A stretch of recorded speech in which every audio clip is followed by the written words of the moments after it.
धनंजय कुमार की ओर से सभी को हार्दिक नमस्ते। और इस महत्वपूर्ण वीडियो में आपका विशेष रूप से स्वागत है, जो बुद्धिमान बच्चों को तैयार करने और उनके माध्यम से भविष्य की एक अधिक बुद्धिमान समाज और एक सुदृढ़ सभ्यता के निर्माण को समर्पित है। इस पूरी प्रक्रिया में सबसे महत्वपूर्ण और केंद्रीय भूमिका उन समर्पित शिक्षकों की है, जो बच्चों को न केवल गहरी और विस्तृत जानकारी प्रदान करते हैं, बल्कि उनकी समझ को विकसित करने और उन्हें व्यापक तथा आलोचनात्मक सोच विकसित करने में भी मदद करते हैं। वे इस ज्ञान और सोच को गढ़ने और प्रभावी ढंग से संप्रेषित करने का महत्वपूर्ण कार्य करते हैं, खासकर उनकी प्रारंभिक और सबसे प्रभावशाली उम्र में, जब उनका मानसिक विकास सबसे तेजी से होता है। अब सवाल ये है कि आखिर वे शिक्षक वास्तव में कहाँ हैं? भला हमें वे आखिर में कहाँ मिलेंगे? यह देखते हुए कि समाज के निर्माण में आज के बच्चों के माध्यम से उनकी सबसे महत्वपूर्ण भूमिका है, मैं यह कहूँगा कि ऐसे बहुत से समर्पित और प्रेरणादायक शिक्षक हमारे बीच, हमारे तत्काल आसपास के वातावरण में, हमारे स्थानीय समुदाय में और व्यापक समाज के हर कोने में निश्चित रूप से मौजूद हैं।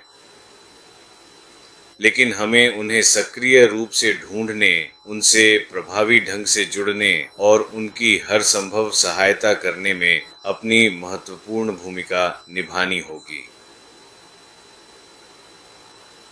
ऐसे शिक्षक वर्तमान स्कूल प्रणाली में भी आसानी से उपलब्ध हो सकते हैं, जो अपना कुछ बहुमूल्य समय, शायद सप्ताह में कुछ निश्चित घंटे, इस प्रकार की शिक्षा या गहन ज्ञान आधारित शिक्षा को समर्पित करने के लिए पूरी तरह से तैयार और इच्छुक हैं, ताकि छात्रों को बेहतर और अधिक व्यापक शिक्षा प्रदान की जा सके।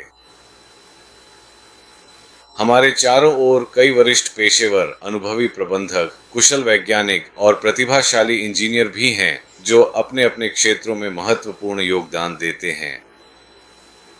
हम उनसे संपर्क कर सकते हैं कि कृपया अपना मूल्यवान अनुभव साझा करें और साथ ही अपनी गहरी बुद्धि, अपनी शांत मन स्थिति का उपयोग करें, ताकि बच्चों तक पहुंचने का एक अतिरिक्त और अनूठा अनुभव प्राप्त कर सकें, जहां आप सरल तरीकों, आसान शब्दों में उच्च और गहन ज्ञान सिखा और साझा कर सकें।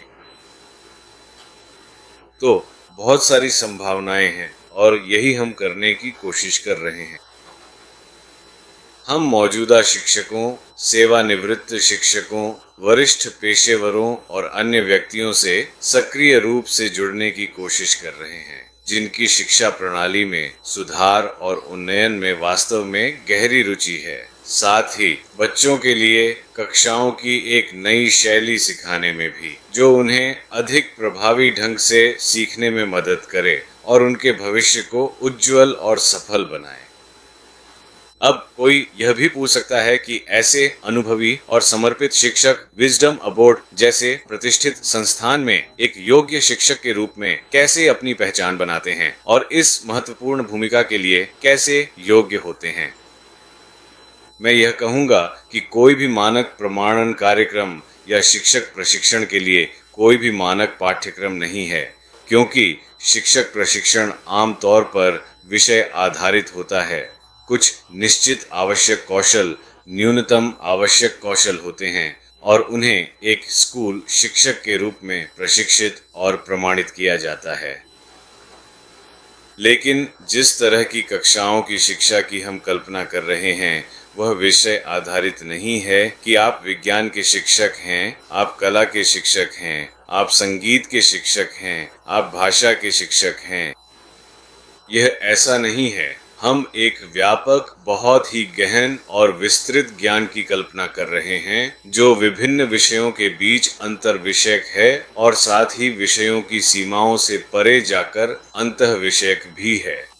दूसरे शब्दों में, यह सभी विषयों को एकत्रित करता है, जोड़ता है, क्योंकि यह प्राकृतिक प्रक्रिया पर आधारित है।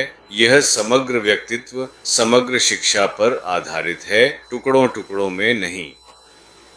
तो जब आप प्रकृति के किसी भी पहलू को देखते हैं तो आप पाएंगे कि यह विषयों में विभाजित नहीं है, कि यह प्रकृति का भौतिकी वाला हिस्सा है और यह प्रकृति का रसायन शास्त्र वाला हिस्सा है, यह प्रकृति का गणित वाला हिस्सा है, यह प्राकृतिक गतिविधि का ऊर्जा वाला हिस्सा है।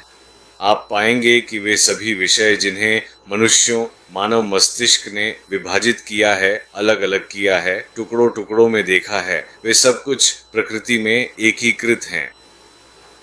और बच्चों को प्रकृति से अधिक गहराई से जोड़ने के लिए आपको वही दृष्टिकोण अपनाना होगा कि ज्ञान वास्तव में समग्र है। यह विषयों, पाठ्यक्रमों या पाठ्य पुस्तकों के अनुसार बिल्कुल भी विभाजित नहीं है, जिसका व्यावहारिक अर्थ यह भी है कि छोटे बच्चों को पढ़ाते समय आपको गणित, विभिन्न विज्ञानों, समाज शास्त्र, मनोविज्ञान, यहाँ तक कि अर्थशास्त्र और व्यापार से भी अवधारणाएं लेनी होंगी, जो कुछ भी संभव हो सके, और प्रौद्योगिकी भी। इसलिए किसी ऐसे व्यक्ति की आवश्यकता है जिसमें विभिन्न ज्ञान क्षेत्रों को एक अधिक समग्र और व्यापक बुद्धिमत्ता में एकीकृत करने की गहरी रुचि और विशेष योग्यता हो, क्योंकि बुद्धिमत्ता और सारा ज्ञान प्रकृति में ही निहित है। और वास्तव में अगर आप इसे दूसरे तरीके से देखें तो कोई भी विषय और शायद कोई भी व्यक्ति शिक्षा के किसी भी क्षेत्र में, किसी भी विषय में पूर्ण, संपूर्ण और परियोरिटिकली परिपूर्ण ज्ञान नहीं रखता, क्योंकि हमेशा जानने के लिए और भी बहुत कुछ होता है, सीखने के लिए और भी बहुत कुछ होता है, और समझने के लिए भी बहुत कुछ होता है। इतिहास के किसी भी चरण में या अब या शायद भविष्य में मानवता उस स्तर तक पहुंच जाएगी जहां ज्ञान पूर्ण, संपूर्ण और परिपूर्ण होगा, क्योंकि हमेशा जानने के लिए और भी बहुत कुछ होता है। प्रकृति में कई छिपे हुए रहस्य हैं। संभवतः हम उन बुनियादी सिद्धांतों को भी बहुत अच्छी तरह नहीं जानते जिन पर प्रकृति और अस्तित्व संचालित होता है। चीजें कैसे चलती हैं, क्या उन्हें चलाता है। आप ऊर्जा कह सकते हैं, लेकिन आपको केवल ऊर्जा की आवश्यकता नहीं है, क्योंकि तब आप बिना दिशा के बेतरतीब ढंग से चलेंगे, बेतरतीब चीजें करेंगे। लेकिन आप एक समन्वित, सामंजस्यपूर्ण तरीके से कार्य करते हैं, अपने विचारों और कार्यों को एक साथ रखते हैं, और वे विचार और कार्य आप में उत्पन्न हो रहे हैं और शेष ब्रह्मांड से आ रहे हैं। तो बिना इसे बहुत अधिक लंबा भाषण बनाए, जो महत्वपूर्ण संदेश और विनम्र अनुरोध मैं आप सभी को देना चाहता हूँ, वह है समग्र व्यक्तित्व, समग्र शिक्षा और ज्ञान व शिक्षा के विभिन्न क्षेत्रों के आपसी संबंध की अवधारणा का महत्व। यह बहुत रोमांचक, चुनौतीपूर्ण और आकर्षक लगता है, और यही वह है जिसकी हमें आशा है कि प्रज्ञालय शिक्षक या ज्ञान शिक्षक में है, या वे इसे अपने भीतर विकसित करेंगे।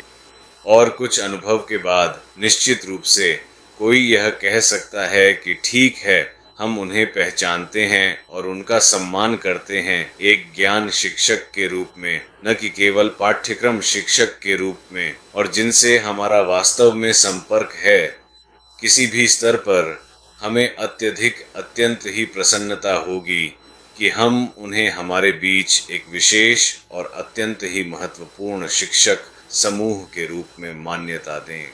तो इसी के साथ मैं इस वीडियो को यहीं समाप्त करता हूं, और हम बुद्धि निवास या हाउस ऑफ विजडम में बुद्धिमान बच्चों को पढ़ाने से जुड़े अन्य और भी महत्वपूर्ण विषयों के साथ फिर लौटेंगे। हिंदी में हम इसे प्रज्ञालय कहते हैं। आप सभी श्रोताओं का हमारे इस कार्यक्रम को सुनने के लिए हार्दिक धन्यवाद।